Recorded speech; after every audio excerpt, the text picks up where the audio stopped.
भिखारी ठाकुर जी के लिखल विदेशिया नाटक तोवेला विधा के माध्यम से बड़ा सुंदर भाव में भिखारी ठाकुर जी लिखले बाने। कैसे?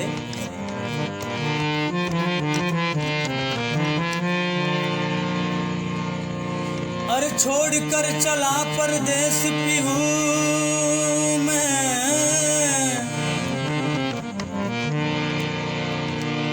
छोड़ कर चला परदेस पीहू में, क्या कहूँ इस बात के,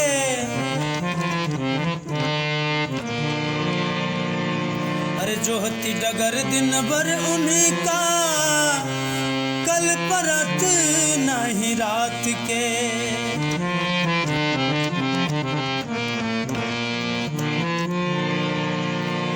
महादेव भगवान है। एगो विदेशी के पिया कलकत्ता चल गई बाने कमाए खातिर के,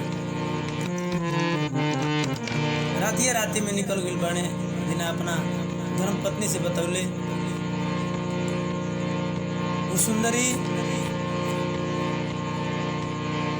वीरा वेदना में बड़ा सुंदर भाव में भगवान से निवेदन करत बानी का,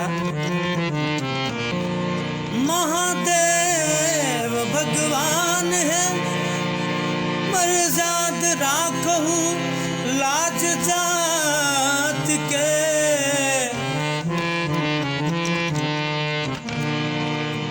अरे कहते भिखारी पीऊ मिलसू, न तु जीवन होई है घात के।